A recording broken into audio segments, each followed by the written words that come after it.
Ayan po ay pag-usapan natin yung 1 penny ng United Kingdom. Ano po, ayan po sila.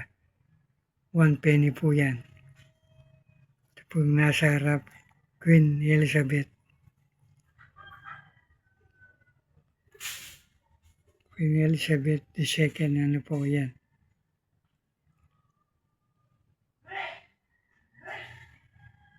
Sa likuran po ito. Ayan po.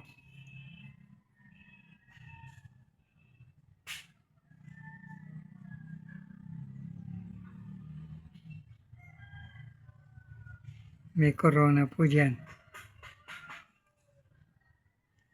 Corona po yan. Bali, 7 piraso po yan.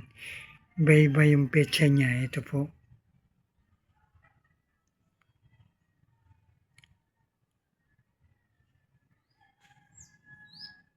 Sensya na po kayo, may sugat ako.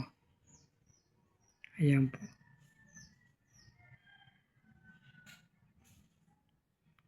One penny.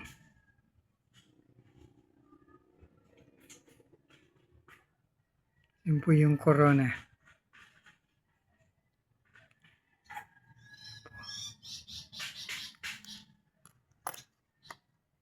Ito rin po yung isa.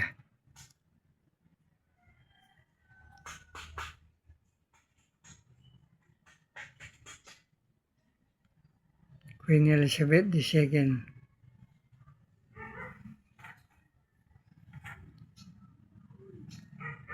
Yan po may corona dun sa 1 penny. Ano po? Bali, 7 po yan. 7 piraso.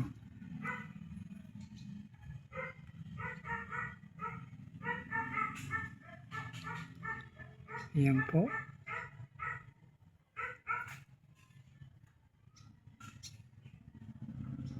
One penny.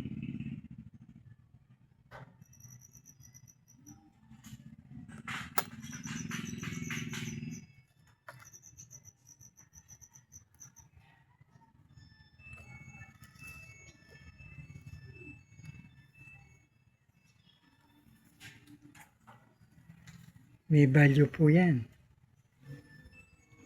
May value po yung mga ganyan. Time is 70 po ata. 1 penny is 7 pesos. Mas mataas pa po sa ating piso. Ano po? Yan po, Queen Elizabeth II. Ano po? Ayan po.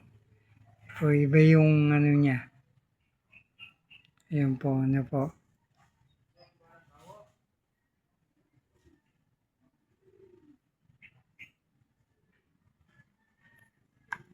Pero 1 penny po yan.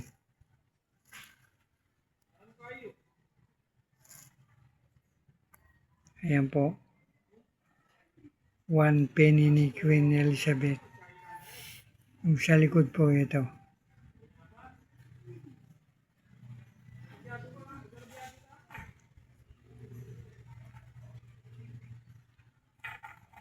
Ayan po yung corona. 1 penny. Ano po? Iba-iba po yung design. Ayan po. Ito po yung last na sa 1 penny ng United Kingdom.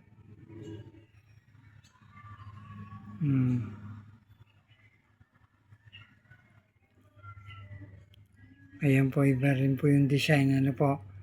1 penny. Ayan, bali 7 piraso po yan. Pwedeng ipapalit po sa mga money changer. Itong, ano, alam mo niyan po, yung UK cents, ano.